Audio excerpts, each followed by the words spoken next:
Okay, good morning, everybody. Good morning. Ooh, that was nice. Let's try one more time. Good morning, everybody. Good morning. Thank you so much. I'm awake now, sort of. Anyway, good morning, and welcome to the Human Society of Greater Phoenix. It's your secular humanist oasis in the valley. I'm your host and president, Chris Wojno. We have Alex, who's our vice president, right here. Today's events are brought to you by the generosity of our paying members and donations, as well as the hard work and dedication of our board of directors and volunteers. I want you all to thank the breakfast crew. Thank you, everybody that came in this morning. I appreciate people stepping up to save the breakfast program. We're definitely making some changes to make sure that what happened last week, or last Sunday speaker meeting, doesn't happen again. We have a lot more people that have graciously stepped up to volunteer and make sure that we keep that tradition alive. Anybody here for the first time? Wow, thanks so much. It's always great to see new faces, and hope this is entertaining and you come back for all of our other events that you find interesting. We'll tell you about lunch in a second, but I invite you to come to lunch. Okay, so if you have a cell phone, if you could silence it, make sure that it's on mute or vibrate. The one thing about the breakfast this morning is we didn't have a lot of people to set up. So, part of after we cook the food, we have to make sure that the tables are all arranged, and we can use some help with setup. Patty has graciously agreed to help clean the tablecloths, but we could use a second for tablecloth cleaning as well. Please come see me after the meeting, and we'll talk about how to get that arranged. We'd appreciate it. It takes a lot of hands. Many hands make light work. Okay, so other announcements. This place runs on donations, so if you like what we do, you want to see it continue, chip in some money into the jar. It really helps out.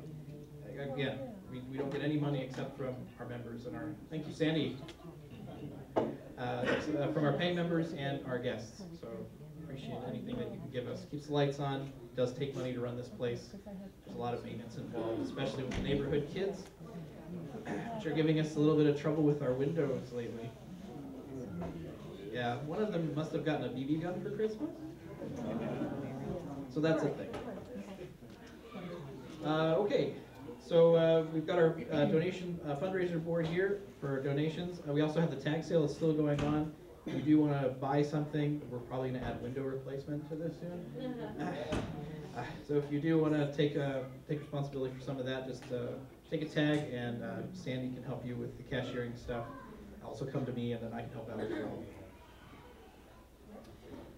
Okay, we are going to lunch. I think Jason's going to be leading it today. So typically we go to a little restaurant around the corner right after this meeting. It's a great way to socialize, especially if you're new and you want to come eat. It's good to have this meeting, but you don't talk a lot. It's kind of like having a date at a movies, right? The real conversation happens over food. That's how humans are. So if you do want to come grab a quick bite after lunch, you got the time. It's a great way to meet new people and figure out if we're all, your folks, your people that you want to. And Spencer's going to be there. Yes, our speaker Spencer will be there. So if you've got some burning questions about philosophy, he's pretty competent at it. I've known Spencer a long time, so I'm not gonna step on Pam's toes, but I'll let her introduce Spencer. Anyway, I'm looking for a new communications helper person. If you're looking to get more into communications, especially with social media and event posting, we could really use some assistance with that. So please think about that. Do I have anybody here who's interested in? Anybody? Raise your hands. In what? To do communication stuff with social media. I got Jason. Anybody? Alrighty. Well, we'll see. I'll talk to you, Jason, after the meeting. Okay. We have Darwin Day coming up. Darwin Day is February 12th. That is his birthday.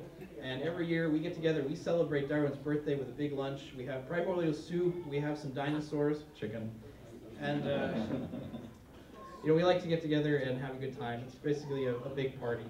That's going to be happening this February 10th. It's a Saturday from noon to 3. We could use some help with that. We need kitchen people. Anybody here want to join us for kitchen duty? We need a kitchen master. Damien, oh man, thank you so much. Kitchen master Damien. Do we have a grill master? Grill master? Alex is our grill master. Thank you so much. And then we'll need people to set up. Anybody set up? Thank you, Patty. More? Anybody else set up? We could use another setup. Jessica, thank you so much. And then cleanup. Anybody for cleanup? Nobody wants to clean up. Thank you, Henry. Thank you so much. We could use another person for cleanup. If we have more people to clean up, then we won't have to use paper plates. We can use our dish sanitizer. Anybody environmentally? Thank you so much. I appreciate it.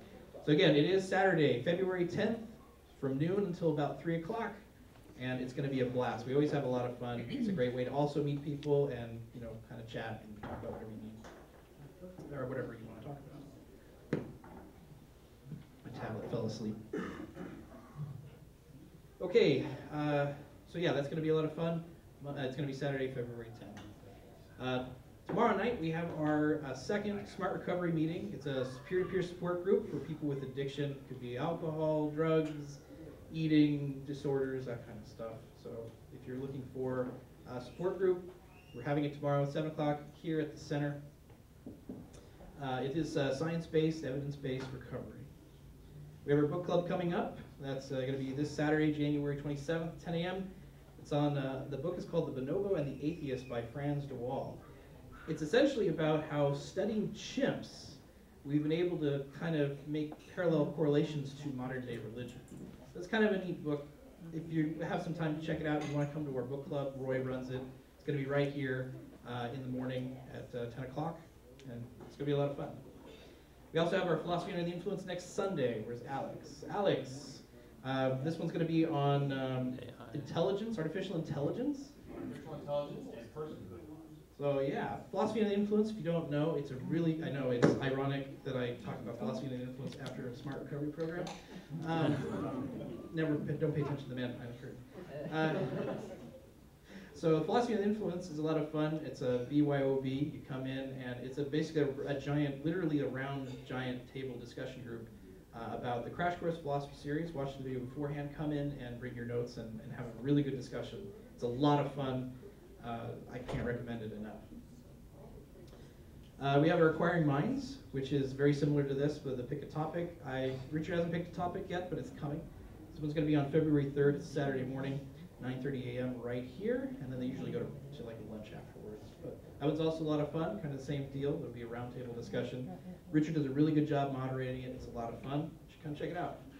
And then we have our TED Talks, Wednesday, February 7th. Essentially, watch TED video, have a discussion. These are intellectual powerhouse meetings. And that's at 7 o'clock. Seriously, they've got some really good stuff on TED. They'll talk about energy distribution and energy storage, or nuclear power and that kind of stuff. And a myriad of topics. It's actually quite interesting. And then you get to watch the James Beach ones where he eviscerates spammers. So that's always good. Okay, so we have our Humanities Project. I'm sorry, the TED videos is going to be Wednesday, February 7th, 7 p.m. right here. Our Humanities Project, it's our 5th annual Chocolate, Wine, and Poetry Fest. This is usually our big draw. It's kind of around Valentine's Day.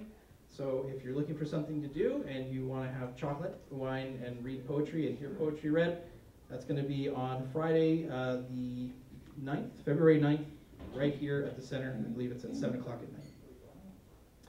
And then I'd like to bring up Joe to come talk about something very, very important. You can all use your support for this. Good morning. Chris already mentioned Darwin Day. We are fortunate that Secular Coalition, for its day at the Capitol, has secured February 12th, Darwin's birthday, to do Secular Day at the Capitol. So if you are available on a Monday, we have wonderful speakers, someone from the School of Evolutionary Medicine. We're going to have videos in one of the halls for Liebberger, who just discovered a whole new line of hominoids in the line of evolution. About 5 or 6 of our coalition partners are going to have information tables. Starts at 9 o'clock. We'll go through noon. You'll have an opportunity to take a tour of the House and the Senate and perhaps get to know some of your legislators. February 12th, Secular Day at the Capitol. Please attend. Thanks, Joe. Joe, what time does I it think it's start? at 10 o'clock. Oh, The activities start at 10, start gathering at 9. So it starts at, start gathering at 9, the activities start at 10 o'clock. So Secular Day at the Capitol, I can't stress how important enough it is to be seen. This is when we show up and say, hey, there are secular people that exist in this state. We're here, and we vote. So if you're looking for representation, you really want to be seen and heard, this is the place to do it. They're going to be at their job, so unfortunately you can't be at your job. And then this is where we go out and say, you know, we exist essentially. So if you're thinking that representation on Capitol Hill, they don't care about us, this is where you can actually take your representative or senator aside and say, hey, you know that bill you voted on, here's why this wasn't good, or here's why it was good. So take that opportunity. It's going to be a lot of fun. There is food provided, and you get to meet a whole bunch of people in the secular community, so it's a really good place to network as well. Okay, I'd like Anita and Pam to come up. no, Pam's gonna do this one. You're going to do it? We're doing two separate for the Humanist one, correct? Yes. And I need your picture. So we have two announcements. I'm going to share the first one. We have some very happy news. You'll notice that Richard isn't here today, and this picture will show you. That would not be it. He's up in out in outer space now. The baby came from the stars. So last night, his son Joshua, they had their first child, Tristan Michael Dewey, 9 pounds 3 ounces, born last night. So we were at the hospital last night, and that's where Richard is right now this morning. So he wanted me to share his happy news with all of you. I'm not real happy about it, right? And also he wanted me to mention real quick that if any of you attended his beta class and filled out a feedback form for him, that I'm collecting them if anybody who was there has one for me today. So congratulations to Richard. He'll see you next time, and he just wanted me to share his news. Anita. Isn't he adorable? The baby. So the next time you see Richard, slap him on the back and say, hey, Grandpa. You'll make a fast friend. I want to talk a little bit more about Secular Day at the Capitol. This is sponsored by Secular Coalition for Arizona. They have a lobbyist who spends most of her time up at the Capitol arguing with the legislators about keeping religion out of politics. And that's what Secular Coalition is all about. And if you don't know about it, take a look on their website, and I encourage you all to join them. Also Secular Coalition for America. Okay, so now what was I going to say? A little bit of bad news. You all know Kathy Pettigrew? She currently is very sick. She and I have become very good friends. She has done so much work around here. She has taken care of kitchen work when there's nobody else to do it. She takes all the tablecloths home and washes them herself. Whenever something is needed, she does it. She makes donations to Tumbleweed, which is for, at-risk youth or homeless youth. Homeless and at-risk. Yeah, she has been participating in my workshops where we make sleeping mats out of plastic grocery bags. The next session will be on February 17th. I encourage anybody who's interested to come. You don't have to know how to crochet. Kathy has been in the hospital. She prefers not to have any contact, no flowers, no gifts, no cards, no phone calls. So please honor her wishes. I will be in touch with her and keep everybody posted. I think that's all I wanted to say. I think that's it. Except that I'm so happy for him. Okay. Today's a mixed bag. Yeah. So thank you for doing our Humanist Minute, and if you'd like to share something that you think is essential humanism, please come see me. I'd love to have you give your presentation, just a short thing that says, this is what I think humanism is, or this is where I see it being done well. At that point, I'd like to invite Pam to come introduce our speaker and get this road on the show. Okay, I'm very excited to present our speaker. Let me tell you a little bit about him. His name is Spencer Hawkins. He's currently an undergraduate student at Arizona State University studying philosophy and religious studies. He is the author of a book called Contra Christian Apologetics, which takes a skeptical look at the traditional arguments for Christian theism. Spencer was also a contributing member to the Unbelievers radio podcast and hosted his own counter-apologetic podcast called Sunday Schools. His current focus in philosophy is in the area of epistemology and the philosophy of religion. Today, he's speaking on the philosophy of atheism and theism. He sees a growing trend within the atheist community to defend atheism as merely a lack of belief in God and nothing more. It is argued by some that atheists do not shoulder a burden of proof. However, there are several things wrong with this approach. Spencer will present reasons for rejecting this particular defense of atheism and offer a more philosophical, informed approach to atheism and religious disagreement. So I'm very excited to present this very intelligent young man, Spencer Hawkins.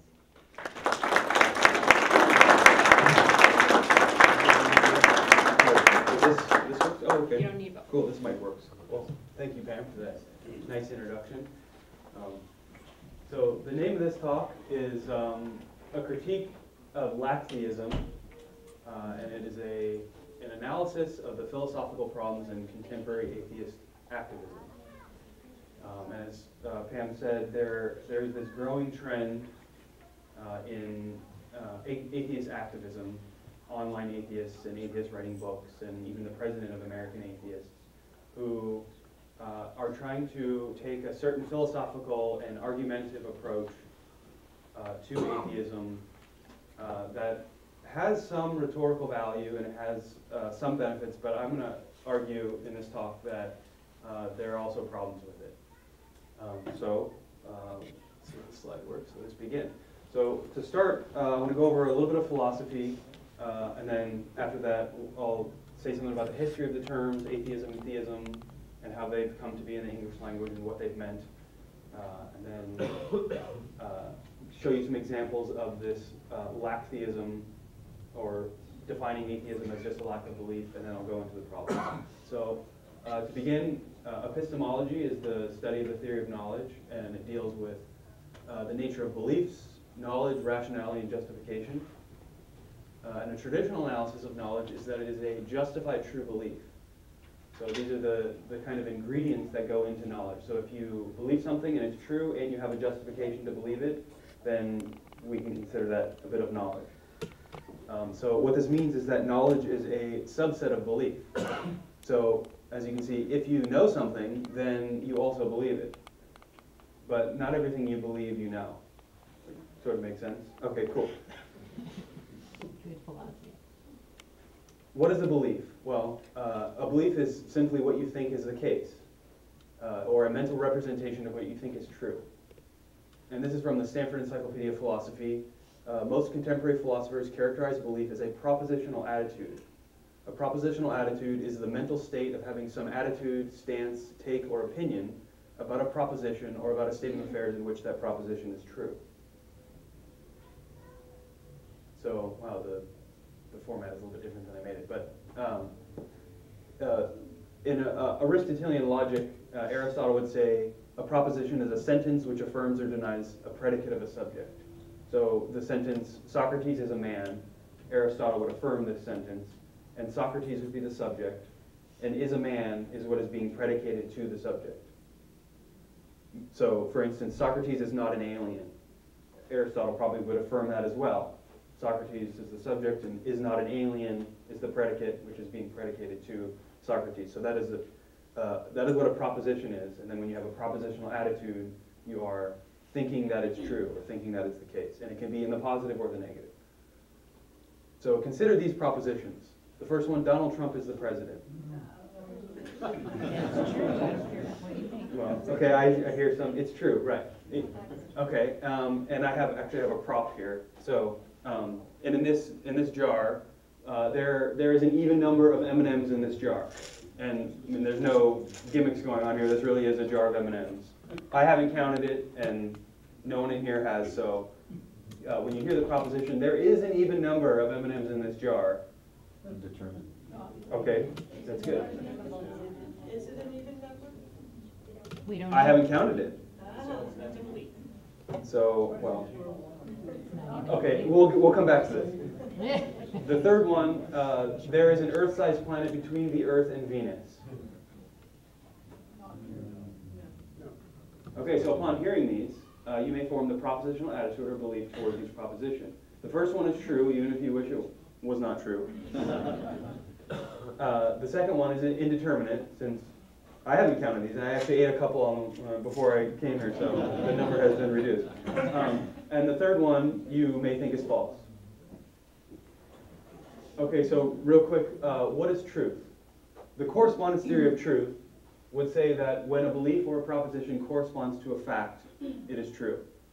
So there are three kind of working parts here. One is the facts in the world, which we can call the truth makers. And then there's the beliefs or the propositions, which are the truth bearers. And then third, there's the relation that exists between the two.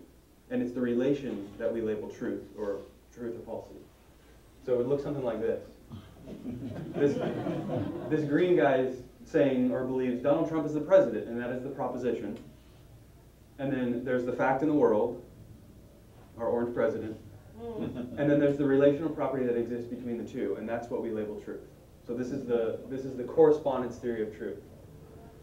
And for the sake of this talk, this will do. Okay, so let's make a distinction between belief states and states of the world. So consider again the claim there is an even number of M&Ms in this jar. As the fact of the matter, there are only two possibilities. It's either even or odd. But the possible belief states that anybody can have is not binary in the same way. So you can believe the number is even, or you can believe the number is odd, or you can suspend judgment. That's a possible belief state or lack of belief that you can have about the number of jars that are, number of M&Ms in the jar. And in logic, this is the difference between intentional and extensional states. So regarding the psychology of belief, think about your reaction upon hearing there is an Earth-sized planet between Earth and Venus.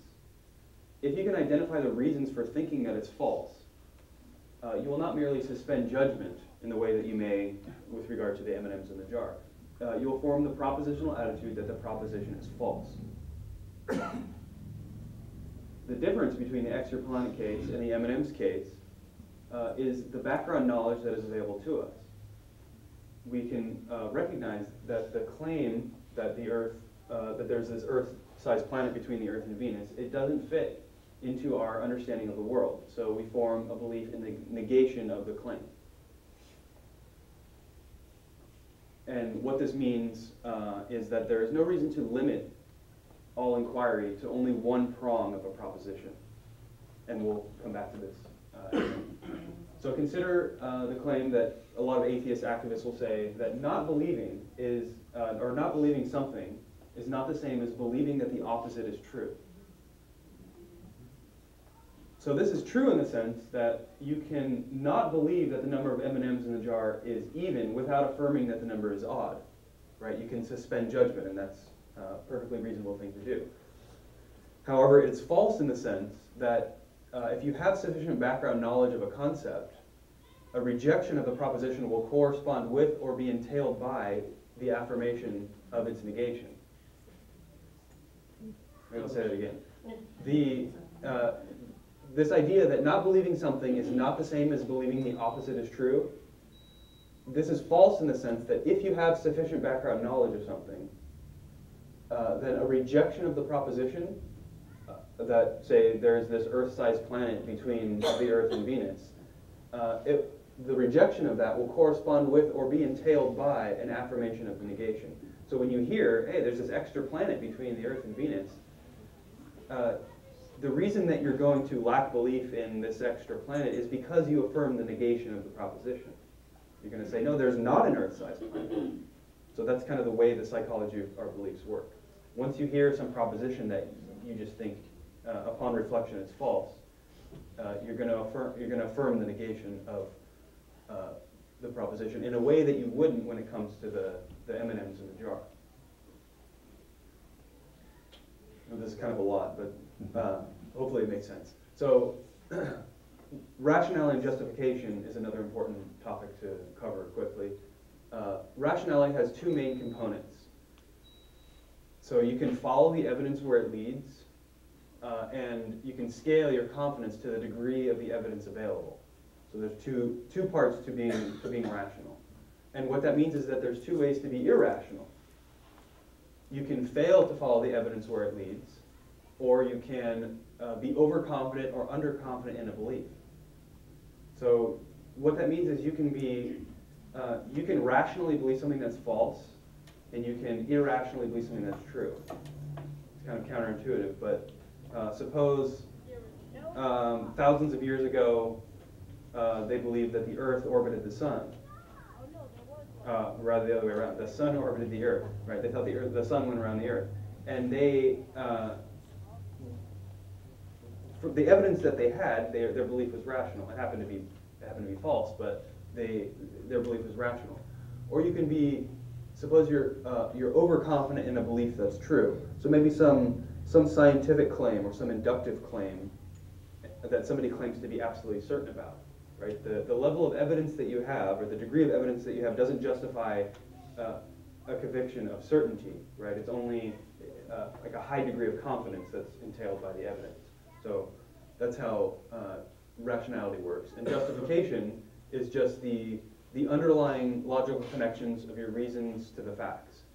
So when somebody asks you, what is your justification for believing so-and-so, whatever it is that you believe, they're asking for the underlying logical connections of why you think it to be the case with the facts in the world. It's just the act of demonstrating something to be right or reasonable. So you may have heard the claim, you can't prove a negative. Atheists sometimes say this, but I think it's wrong. First, mathematicians and logicians, they do it all the time. In logic, there's a method called indirect proof, or proof by negation, where in a logical derivation, if you want to prove something, first you assume its negation, and then you derive a contradiction. And because the law of non-contradiction is true, you can then prove by negation. So you can prove a negative. And mathematicians can also do that. I mean, I can prove that 2 + 2 does not equal 5, for example. However, in the scientific realm, or in the empirical realm, we can justify a negative claim inductively. So it's different than the way a logician or mathematician would do it.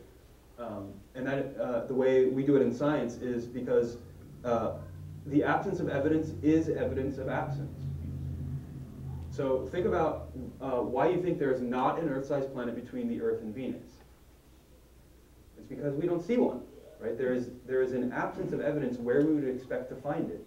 And that's why, that's good enough to justify a belief in the negation of the proposition.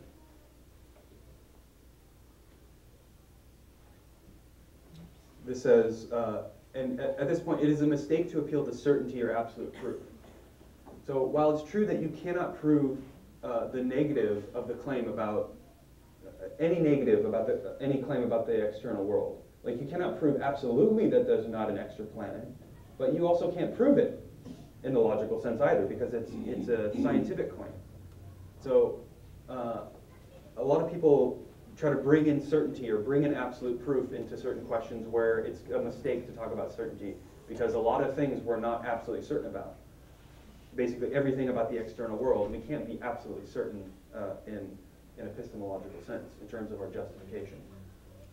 So proofs are only for math and logic, and what we really mean is just a demonstration or a reasonable justification.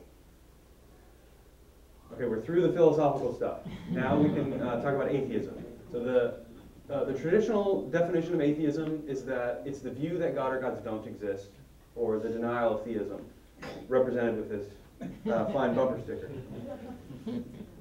So a little history of the terms. The word atheism dates back to around the 1570s. Comes from the French atheist, probably pronouncing that wrong. Just the belief that there is no God.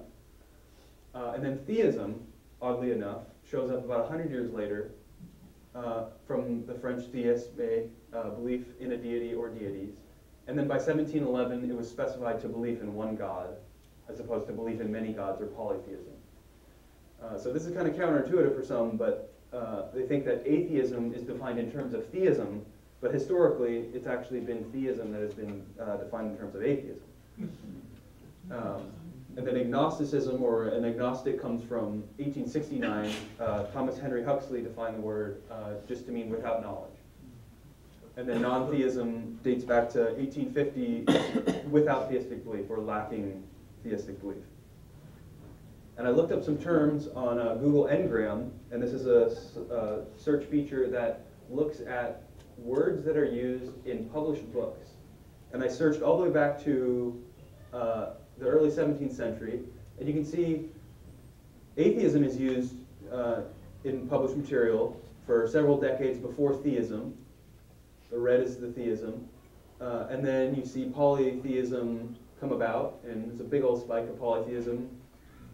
And then all the way up here you have agnosticism, Thomas Henry Huxley in 1869, and then the use of agnosticism comes about. So in published books, atheism was used before theism. And this is how the terms came to be in the English language. So this is the non-theism umbrella of terms. This is the traditional conception of atheism as a subset of non-theism. So up at the top we have non-theism. And atheists, agnostics, Huxleyan agnostics, apatheists or apatheists, and theological non-cognitivists or atheists are all under the banner of non-theism. And I can just go through each one of these. An atheist, as we've seen, thinks God or gods don't exist. An agnostic, in the modern sense, thinks that the evidence doesn't favor or accept rejection. It doesn't favor acceptance or rejection. So the lack of belief in atheism, or they lack belief in both atheism and theism. And then the Huxleyan agnostic, after Thomas Henry Huxley, they think that it's just impossible to have knowledge about supernatural things whatsoever. So it's not that we just don't right now, it's that we're mere mortals, and as humans and in our epistemological state that we're in, we can't know anything. Apatheists, or maybe apatheists, I think it's apatheists, they're just apathetic. They just don't care, right? And I know some of those. A lot of young people are atheists. So there's also theological non-cognitivists, and this is a more philosophically developed view. It came out of, I think, out of the 20th century, the logical positivist movement, and they think that all talk of God or gods is literally meaningless, and theism cannot be true or false, and atheism can't be true or false. There's no truth value in statements that refer to God, as a subject in a sentence.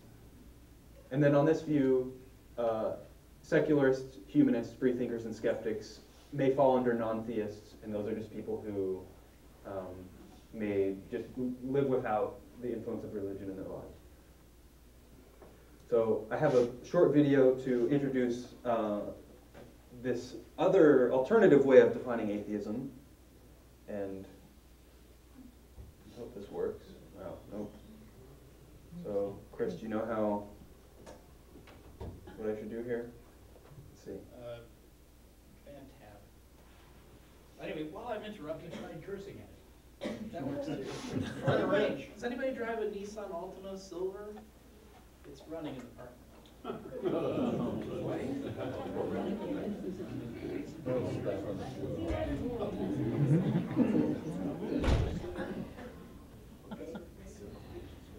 This brings me to atheism. The best definition I've found for atheism is it is not a denial of... My bad, wrong thing. Got too much going on. Okay. This is lacktheism, what we're going to see the alternative definition. This brings me to atheism. The best definition I've found for atheism is it is not a denial of gods, it is a lack of belief in gods. This is an incredibly important distinction to make. An atheist isn't denying that a god or gods exist. An atheist is just asking for evidence of such an incredible claim. What does atheism mean to you? A lack of a theism. You don't have a belief in a theology. You don't have a belief in a deity. So if you're an atheist, it's just simply lacking that belief. All atheism is a lack of a belief in a particular deity, chiefly due to lack of evidence. Atheism is the opposite of faith. Faith means belief without evidence, and atheism is a lack of belief in God. All it means is I lack belief in a deity.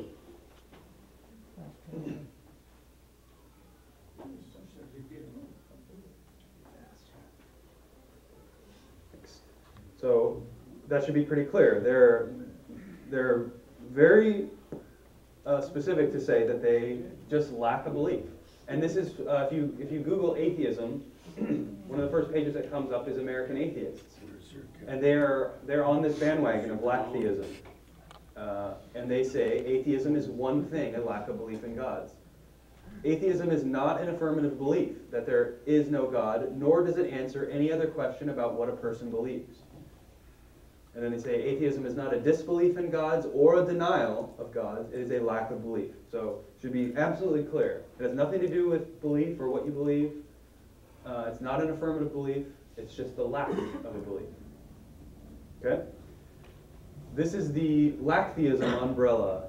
This is the kind of redefinition. This is the view of the terrain. So they want to say that all these categories are atheists because they technically lack a belief. They're non-theistic. So this is switched out. Anti-theist is someone who thinks that God or gods don't exist. It's sometimes called strong atheism or Gnostic atheism. Those are atheists. Agnostics are atheists. Huxleyan agnostics are atheists, and all the rest. So it's a kind of it's a rearrangement of all these views. And I'm going to argue that this is problematic. So why the lack theism definition instead of the traditional one? Well, this is David Silverman. He's the president of American Atheists, and he wrote this book, Fighting God. It's supposed to be an atheist manifesto for a religious world. And his the reasoning I can identify in his book for using this approach to defining atheism and talking about it is first, it gives us all a stronger political voice. So if atheism is synonymous with non-theism, the number of atheists in the United States goes from 5% to 25%. So if all those, the secularists and the humanists and the freethinkers and everybody identifies as an atheist because they technically lack a belief under this new definition, then we can say 25% of this country are atheists, and that will give us a stronger political voice. And then Silverman also argues that people using the label atheist will reduce the social stigma associated with the term.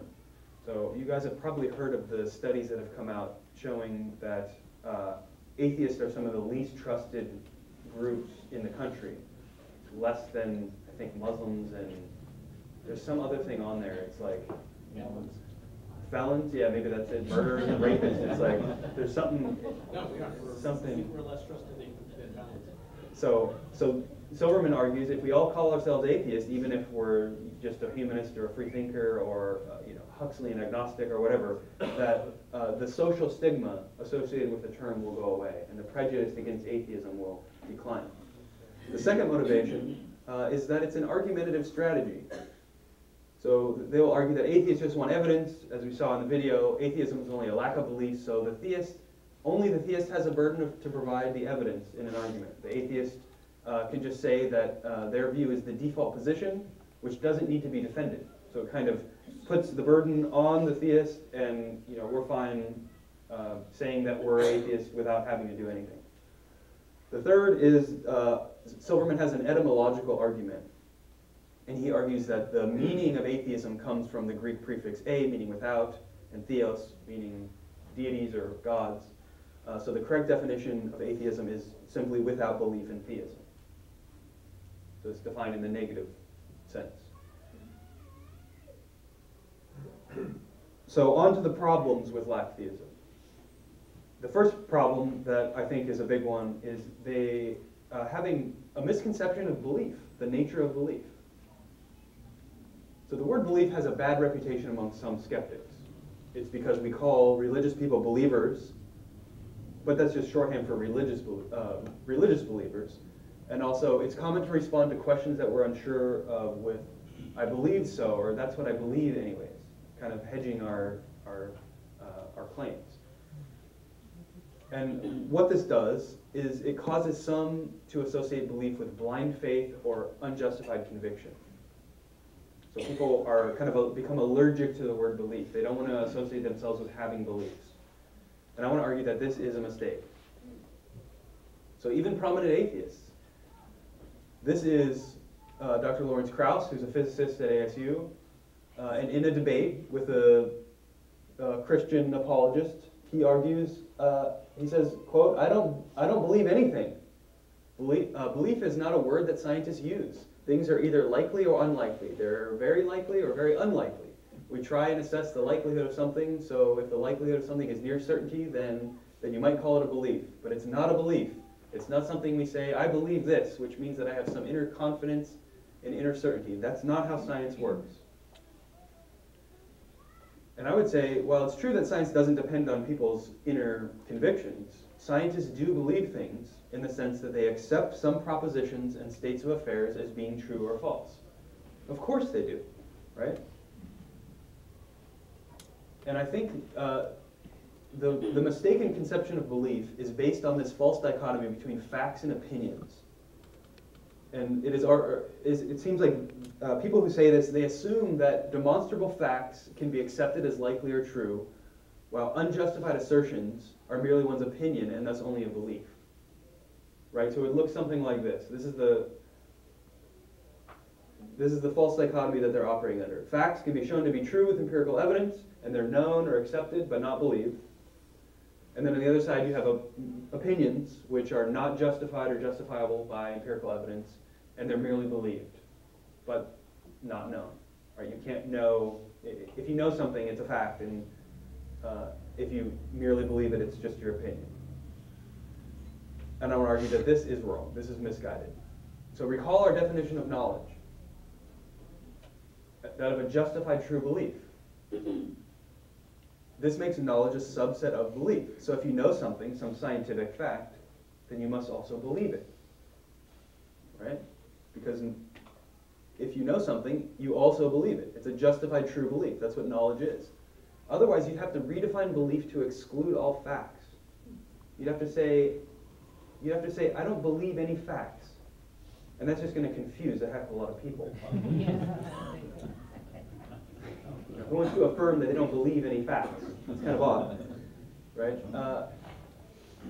And then, or you'd have to come up with an account of knowledge that doesn't involve belief. So maybe try for a second, or for the remainder of this talk, try to think of something that you know but you don't believe. Something that you know but you do not believe. It's kind of strange. I mean, imagine somebody saying something like, I know the Earth is round, but I don't believe it. It's kind of just like, huh?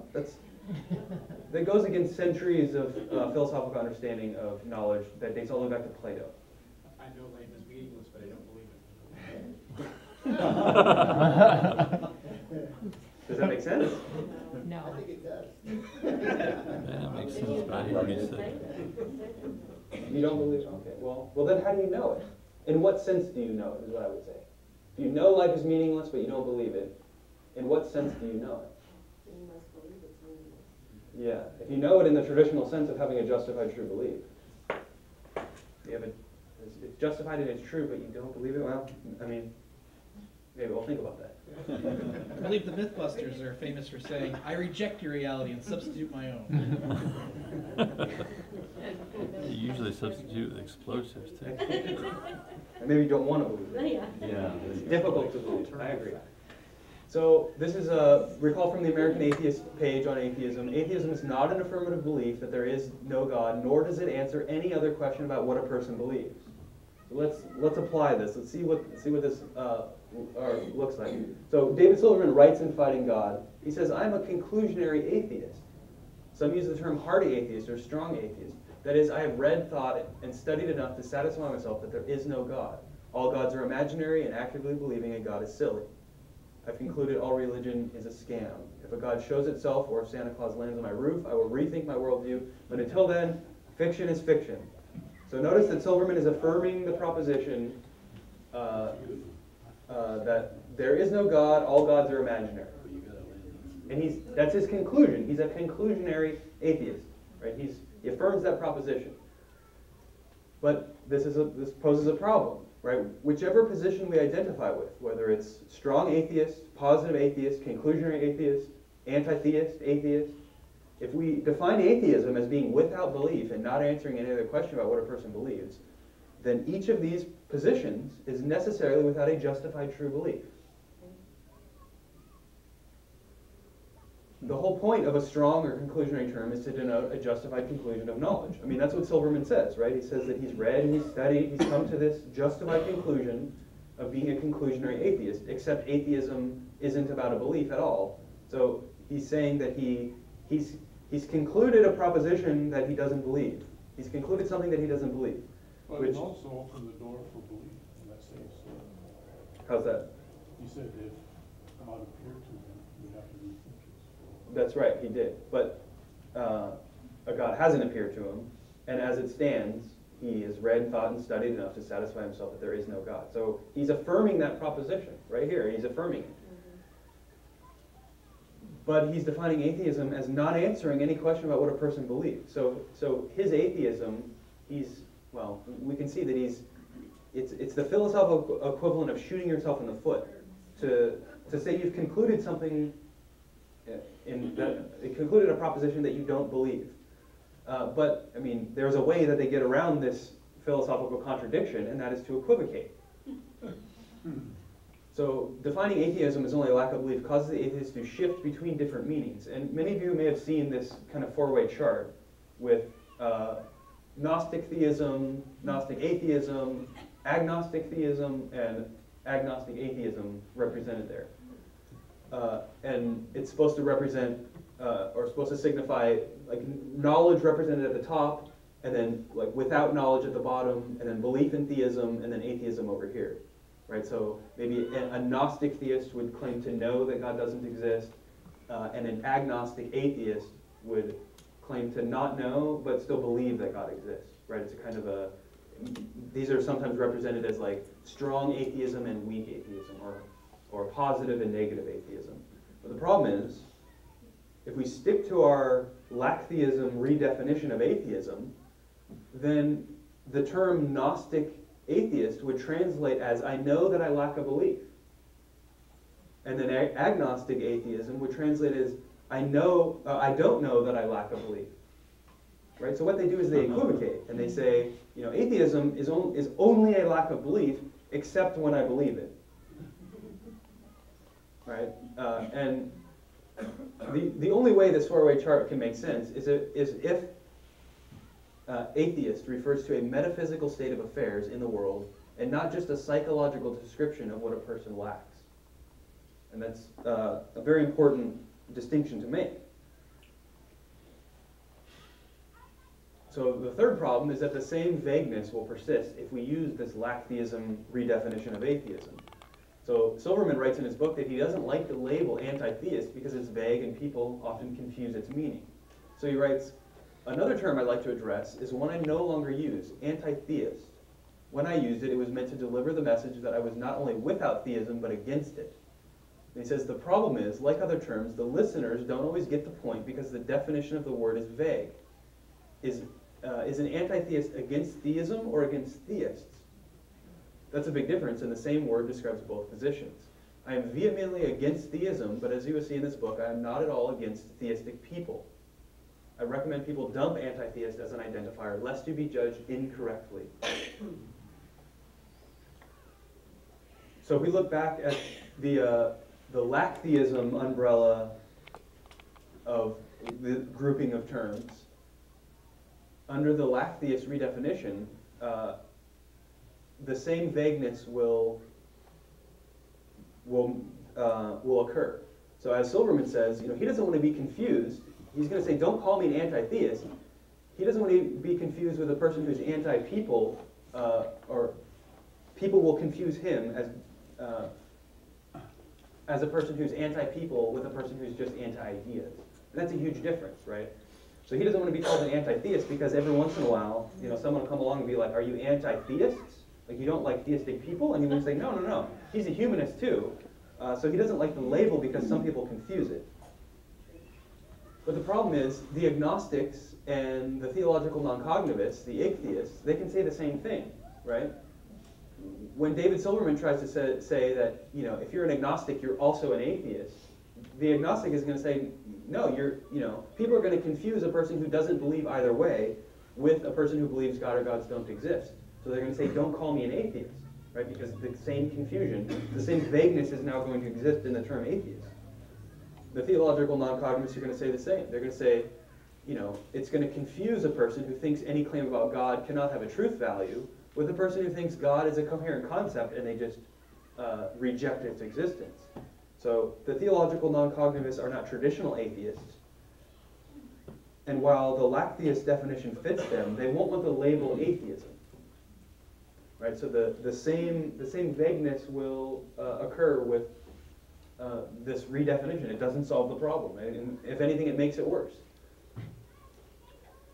A second reason that Silverman doesn't like the term anti-theist is he argues that since anti-theist is not a position on belief in gods, but rather an attitude toward religion, it doesn't answer the question, what is your religion? And that's true.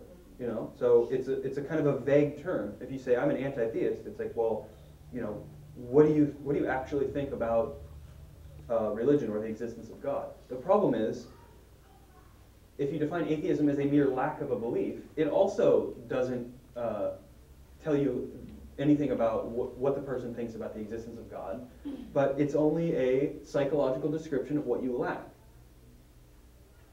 So it's kind of ironic, the same argument that Silverman uses against anti-theists, we can use against his argument that we need to redefine atheism as a lack of a belief.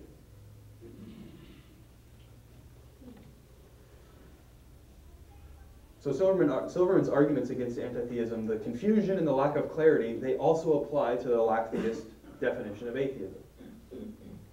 Problem number 4 is that the same bigotry, the same prejudice against atheists will persist if we define atheism as a lack of belief.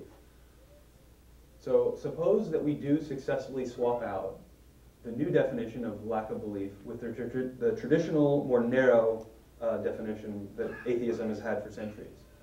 We still need a term to describe people who think that there is no God or gods, right? So we could be anti-theists, we could be infidels, we could be heathens, we could be freethinkers. Whichever term we use, that will be the new basis of the religious prejudice and discrimination, right? So after people see atheism as being just as non-threatening as non-theism currently is, because if you tell someone now, I'm just a non-theist, it's not a direct rejection of theism, right? The social stigma around non-theism is not nearly as severe as theism. A religious person may think, if you call yourself a non-theist, they may think, well, you just need to come to our Wednesday night Bible studies and we'll fix you right up, right? So, but then when you call yourself an atheist, they think, oh, you reject theism. You think that theism is false. The reaction is quite different from the religious. But that same reaction will apply to the new term that replaces atheism, right? And it's only going to, the stigma around atheism will go away, but only at the expense of whatever term we have to replace it. So I see this as kind of like an airball argument on Silverman's behalf. He's treating the word atheism as intrinsically problematic in the eyes of the religious, and if he changes the definition and includes all these other groups of people, the stigma around atheism will go away. But it's not atheism the word; it's what the word refers to, right? It's the fact in the world that there's a lot of people that reject theism. That's the problem in the theist eyes, in the religious eyes. So his political reason, his motivation number one, is ineffectual to his actual goal of normalizing people who reject theism, oddly enough. Number 5 is that this lack-theism approach to presenting atheism is a bad argumentative strategy. And oftentimes it misrepresents the atheist's actual position. So suppose I say gods are fictitious, God is a delusion, gods are imaginary. There's a book right here from Richard Dawkins, The God Delusion, right? These are all claims about how one thinks the world is, right? It's an affirmation of not P. It's the affirmation that the proposition God exists is false. However, for a person like me, or Richard Dawkins, or David Silverman, for us to limit our view to just saying, I'm not convinced, or you haven't shown me enough evidence, or I just lack a belief in God, that fails to tell the whole story of what the atheist actually thinks, what the atheist actually believes. So this causes the atheist to play hide the ball with their actual beliefs, and it makes the atheist look scared or evasive in discussions or debates, dishonest and unwilling to defend their actual beliefs. I've seen this time and time again in online debates and public debates where the atheist just wants to define their view in the neutral terms or in the negative terms and say, you know, I have nothing, I don't have any beliefs and I don't have anything to defend.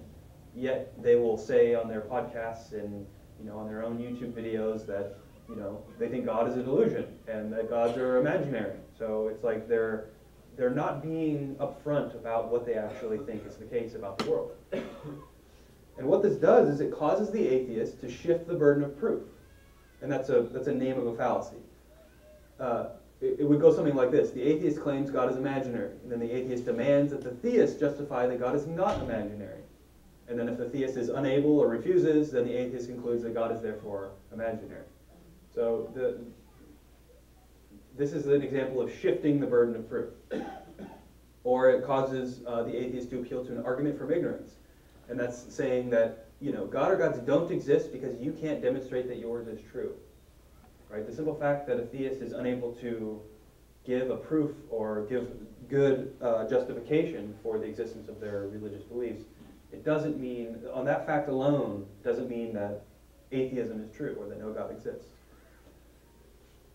So something that that is operative here that a lot of atheists misunderstand is the concept of a burden of justification. It's sometimes called a burden of proof, but what is really meant is a burden of evidence or a burden of justification. So all claims about the world shoulder a burden to provide an underlying a justification, to show the underlying logical connections of your reasons to the facts. And each claim has its own burden. While it's true that some burdens are lighter than others, each claim has its own burden. And in a conversation, more than one person can have a burden of proof or a burden of justification. So a lot of people have the mistaken view that a burden of proof is like a tennis match where the ball is only on one side of the court at a time. The theist has the ball on their court, or I have the ball on my court, and you can pass this burden back and forth. But that's not right. A burden of justification is not a back and forth volley like in tennis. It's more like each archer trying to hit their target.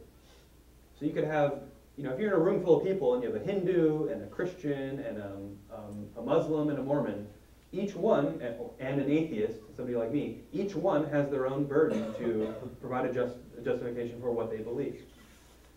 If you want to talk about only one person's view at a time, you can do that, but it's just worth recognizing that it's kind of like each person is an archer and they're trying to hit their target. And the better they can hit their target is, the more they can show that their views are justified.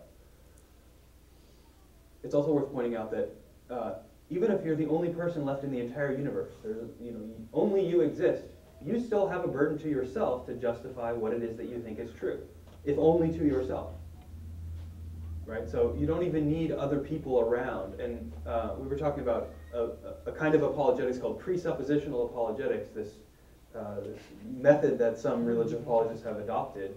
And it depends on kind of cornering some other person who's skeptical of your view And the whole argument is based on kind of like shifting the burden of proof.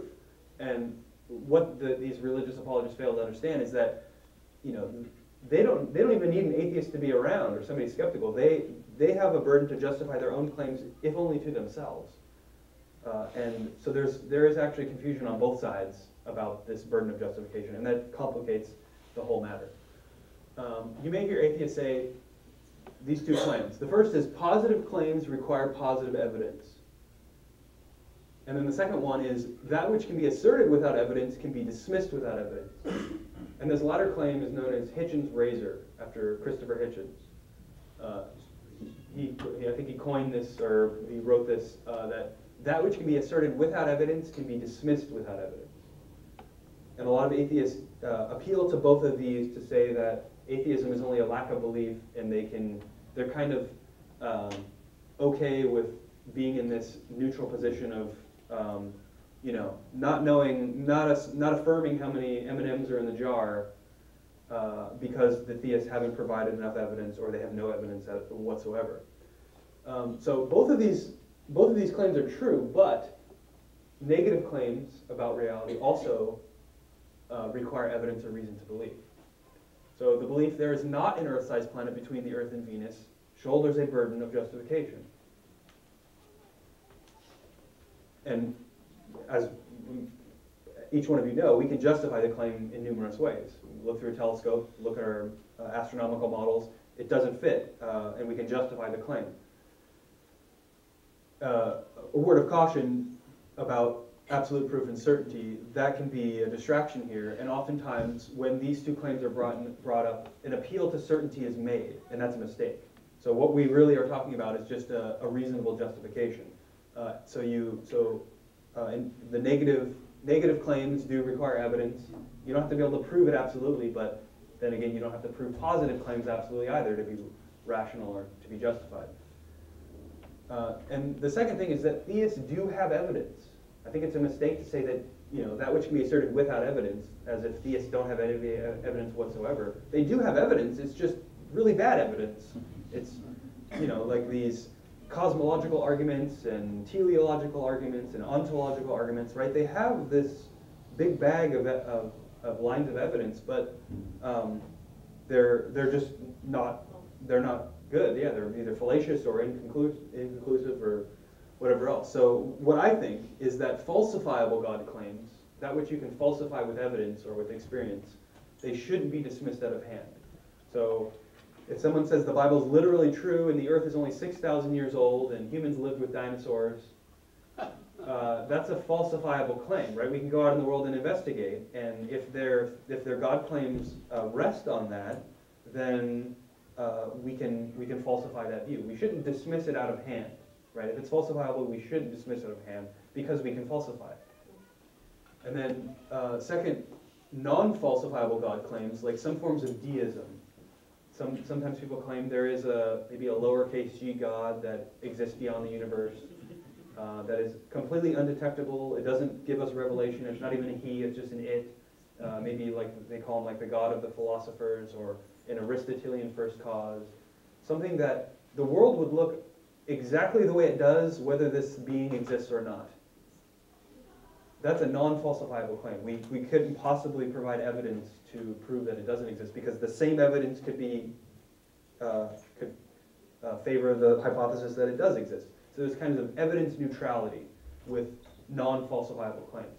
So those claims I would argue we can dismiss out of hand. We can use Hitchens' razor because there's lots and lots of non-falsifiable claims, and if we accept all of them, we would kind of bloat our ontology. We would bloat our worldview, our view of the world, to the point where it would be incoherent. So it's a kind of a minimalist approach, or a kind of an appeal to Hawkins' razor. And then last of all, problem number 6 is that the lack theists have a bad etymological argument. So they say that the Greek roots of atheism mean without belief in God, and that's all it is, just simply atheism, without a belief in theism. But this isn't quite right. So this picture here is a friend of mine, his name's Vocab Malone. He's a Christian pastor in Phoenix, and his shirt that he's wearing, it says 2nd century atheist. And what that means is Christian, right? Because the Greeks and the Romans used to call Christians atheists. The origins of this term refer to people who reject the gods of Rome, not people who reject theism in general. I didn't know that either, so I saw this shirt and I was like, wow, 2nd century atheist, what the heck does that mean? But it refers to Christians. So an atheist used to be a Christian, oddly enough, right? So what that means is anyone who knows anything about etymology is words change a lot over time. The etymological root alone doesn't define the meaning of a word. So the second problem is that the lactheism redefinition just goes against the common usage since the French Enlightenment. All those, the engram graph that I had with the use of atheism dating back hundreds of years, the way that they use atheism, the way that it's come to be in the English language, is someone who believes God doesn't exist. So the lactheism redefinition just goes against common usage. And I think if you go out on the street and ask the average person, what do you think an atheist is? What do you think they believe? Or maybe not beg the question, but what is an atheist? They'll tell you it's someone who believes God doesn't exist, someone who rejects theism. So the lactheists are kind of going against the grain of history and of modern usage. And I mean, it's just a fact that etymological roots alone do not determine modern usage. It's because the English language is a hodgepodge collection of various languages, and if we were to be this etymologically rigid in our fidelity to the roots of words, we'd have an artificial and forced language. And that's simply not the way language works. The prefix a doesn't refer to belief states, but it refers to states of the world. Right? Consider these other English words with the a prefix, like asynchronous, like two sounds that are not in sync. Those two sounds are asynchronous. This doesn't refer to the lack of belief in two events that are in sync, but rather two actual events in the world that are not in sync. Or consider the word acaloric. It doesn't refer to the lack of belief in a food with calories, but an actual food in the world that doesn't have any calories. Right? And similarly, atheism doesn't refer to the lack of belief in the existence of God, but a reality that is without any gods. So, last of all, theism is understood in terms of a proposition that is either true or false. Like the proposition, Socrates is a man. That is a proposition that can be either true or false. The predicate can be predicated to the subject or it can't be. It's a kind of it has a truth value. It's truth functional. And it's not merely, theism is not merely a psychological condition of believing that God exists. And this is why it makes sense to argue for or against theism, right? If we want atheism to be understood as a proposition that is either true or false, then the A must be understood as the negation of the view that God exists. So in conclusion, these are the reasons why we should dump lactheism, this redefinition of atheism. It's philosophically inept in several ways. It's politically ineffectual in several ways. And it's etymologically misguided, again, in several ways. So most atheists consider themselves to be skeptics and critical thinkers and rationalists. So I think we should be the first ones to point out the flaws in an argument, right? Arguments that are unprincipled and philosophically improper should be reserved for religious apologists and not good skeptics. The good news, however, is that with a few revisions, atheist activists can get back on the right track, and most are perfectly capable of arguing for atheism. People like David Smalley, who has a podcast called Dogma Debate. It's one of the biggest atheist podcasts, I think, in the world. I mean, he spends all his time giving great reasons for atheism, but he sticks to this lactheism redefinition. Or David Silverman, or Aaron Ra, or Matt Dillahunty, all these big atheist names. They're perfectly capable of arguing for atheism, and all they need to do is tweak a few of their views on belief and knowledge and justification and burden of proof. With a little revision, I think they can all get back on the right track. And I think having a commitment to philosophy and to critical thinking and clear thinking and making principled distinctions, being consistent in what you think is also important for humanism, in the sense that humanists want to make the point that, you know, being a human being on this earth, in this time, is important, and, you know, not worrying about religious revelations or an afterlife or, you know, things that are beyond this world. We care about this world right now, and the methods of science that we have are important, and human beings right now are important, and we want to do everything that we can. We want to be as smart as we can in helping make the world a better place. And I think philosophy has a central role in that. So I'll leave it at that. Thank you.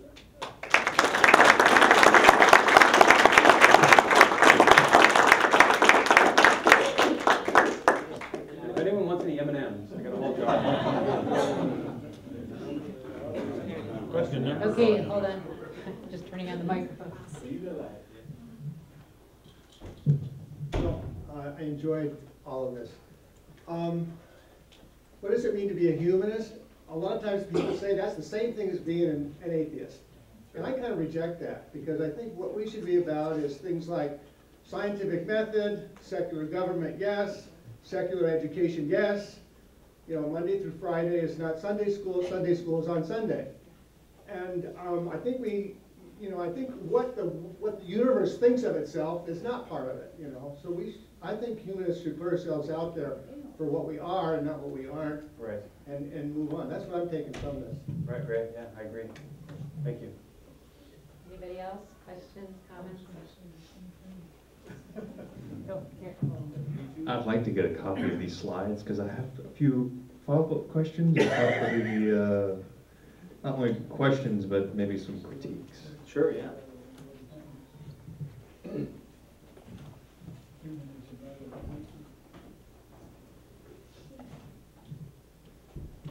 I wonder if you could give us an example of one of these tweaks that you talked about that would improve the public perception of what an atheist really stands for.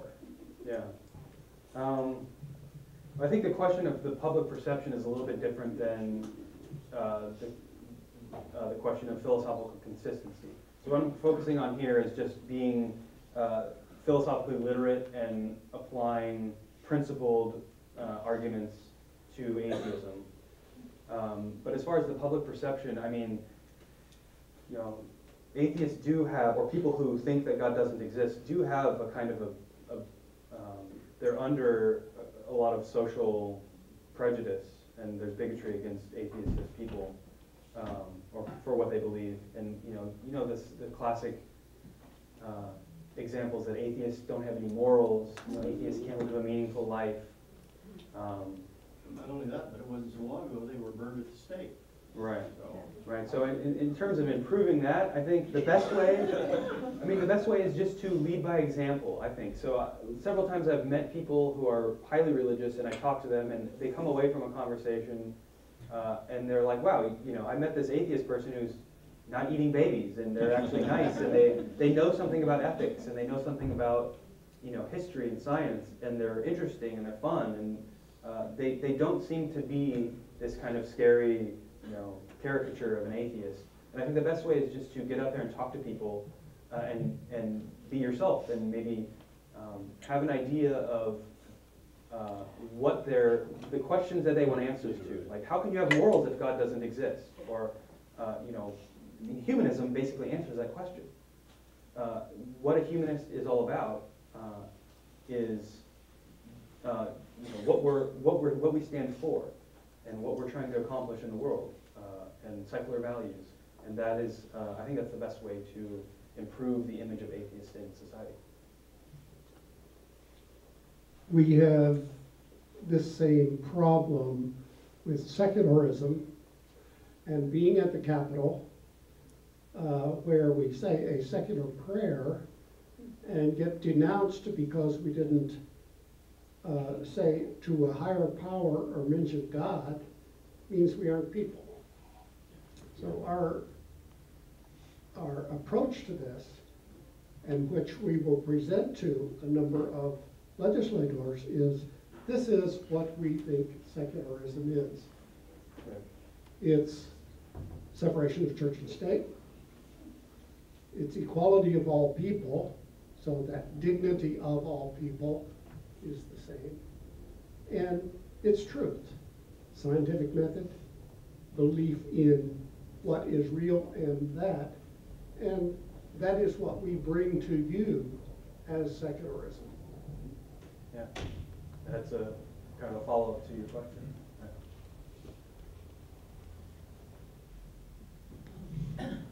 I'm not sure this goes a good argument, but for example, when I see the figures on the wall when I come in, the phrase "celebrate human potential" comes to mind, and a theistic belief of the universe or a description of the universe does nothing but retard human potential. And I don't think that's an argument that theists will like. But. Sure, yeah.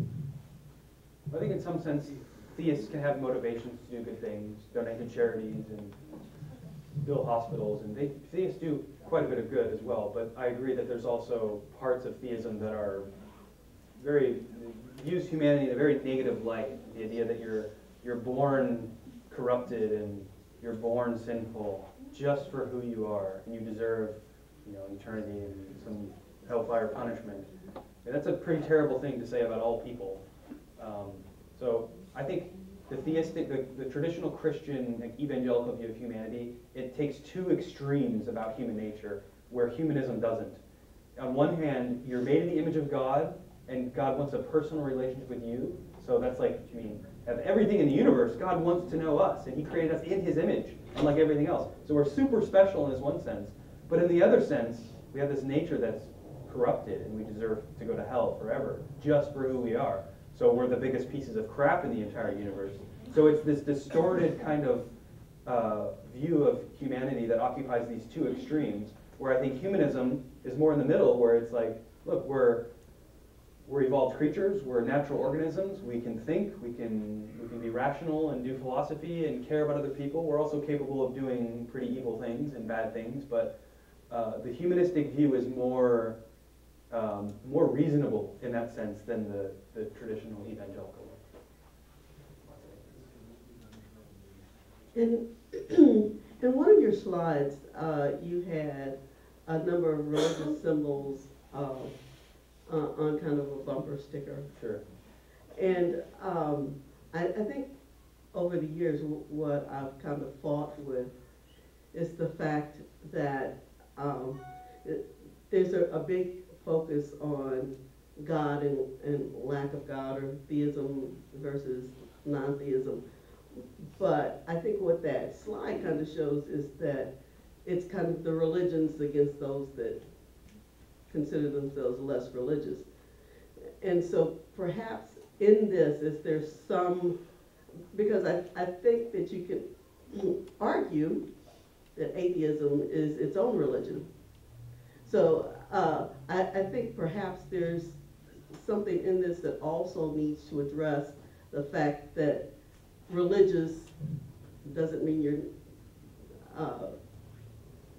has that other opposite of being non-religious. Sure, yeah. So that's an example of kind of broadening the notion of religion or religious. I think if you want to include all of us as religious in a sense, then you would also have to include people who love to play video games as religious, or people who love the NFL. They're religious. They have their own religion, and it's kind of like that's a little bit too broad. I think religion should be reserved for traditional, more historical traditions that occur, Buddhism and Christianity and Islam and stuff like that. Those, and belief in like a higher power or karma or Buddhism or something like that. It doesn't necessarily have to be theistic, but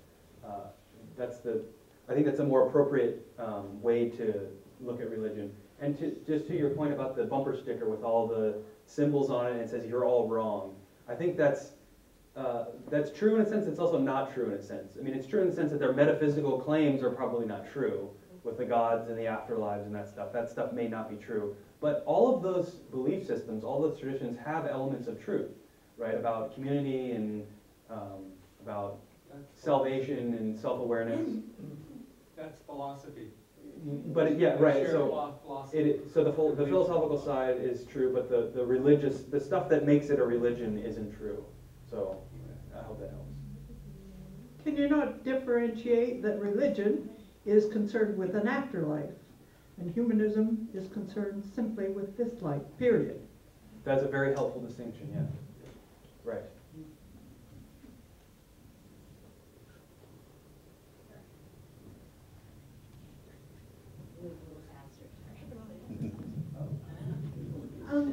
How do you feel about atheists who claim to be spiritual? I consider myself a spiritual person. I worship nature.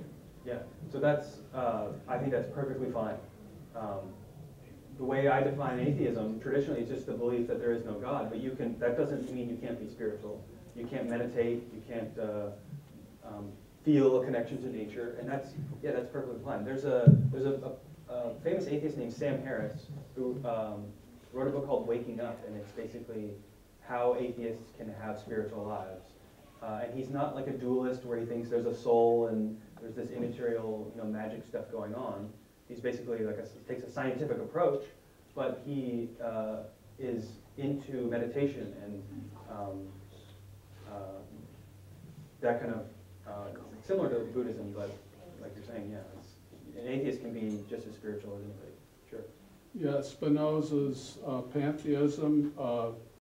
You can prove that the universe exists, and if you want to, pantheists call the universe God, so they can prove that their God exists.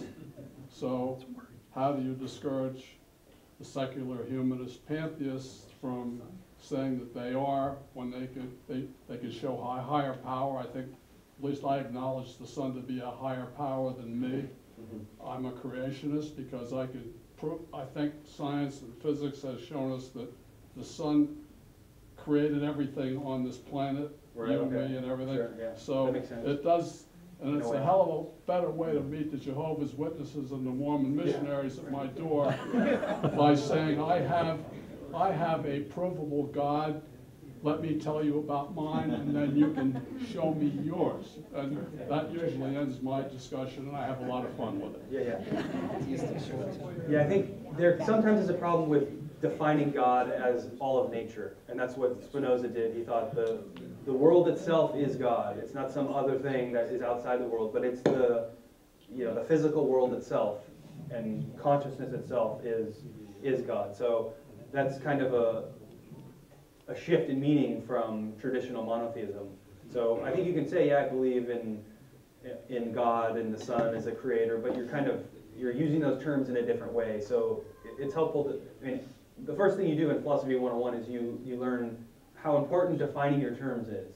So sometimes in conversations there can be confusions when people are talking about using the same word but having two different definitions. So I think it's perfectly fine to speak that way, and science is developing theories that undergird evolutionary theory about just the natural kind of progression that physical matter takes under an external energy source, and the evolution of life is almost inevitable. So, in a sense, yeah, I agree with you. Yeah, back here. I have been an atheist for 60 years, and I noticed that when I was younger, that if I told anyone that I was an atheist, all of a sudden the communication sort of shut down. And I think that to say that, for instance, that I was a humanist, that first of all, they don't really know what a humanist is. And so, but it really wouldn't shut down the communication. You would still be able to relate to each other as human beings and wanting the best for humanity. Yeah. Okay, last two questions.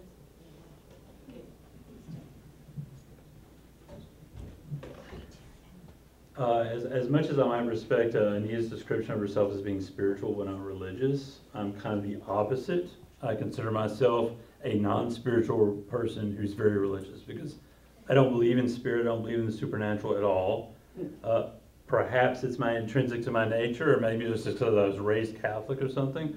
I do have a great respect, and I feel longing for symbolism, for ritual, for ceremony, and I believe that's part of our human experience. And I also disagree a little bit with the idea of atheism as being a religion. Atheism is too narrow. Atheism only is a divine accounting, and if you count the gods and come up with none, then you're an atheist. It's too broad to call atheism a religion, because if you did, you would be bound to calling all monotheistic faiths the same religion, and that doesn't make any sense either. But I also disagree with the idea to say, well, humanism, if you don't have a God, if you don't have supernatural, if you don't have, there's no karma, no afterlife, no gods, then that's just the same thing as calling your bowling club a religion, just because it's an interest, just because it's something that you like or whatever. Well, I disagree with that, because religions address matters of the origins of the universe, of morality, of the gods, and humanism, most humanists do address all those things. Yeah. Now, they might be that there is no afterlife, there are no gods, and morality is either intrinsic to or emergent beliefs or behavior of humanity, but it does address those issues, even if it doesn't do so in a way of most traditional religions. Even though I also admit that there are some very practical and possibly cynical reasons that myself and organizations I've been involved with in Southwest Louisiana have described humanism as a non-theistic religion, and that's survival or persecution, and our ability to assert our rights under the legal system that we have in the U.S. Right. It can have legal consequences. Well, I mean, I drafted a creed for Community Mission Chapel. We had in black and white a printed creed, so even if we lost the religion fight, creed is protected under non-discrimination law.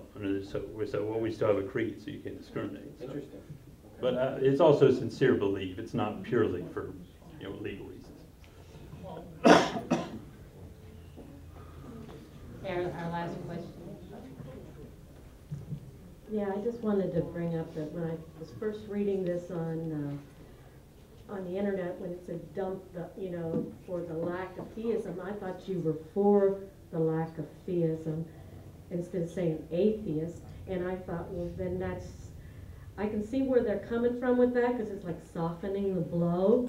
And I know when he says humanist, for a long time it was hard for me to say what it actually is doing good without God, because religion has to do more with, God being first and humanity is second, where with humanists, humans are first because that's what we believe in, humanity. And when, and you're connected with, like I feel I'm connected with the earth and the environment, but I don't call it spiritual, because spiritual is, they get the term mixed up with like ghost spirits and religion, where it's actually an emotion. You're emotionally connected, and you want to do good for the environment and for other humans. Sure. So. Yeah, I agree. Thank you.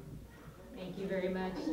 And thank you for all of your great questions. We do have a tradition here at the Humanist Center to mug our speakers. Oh, well.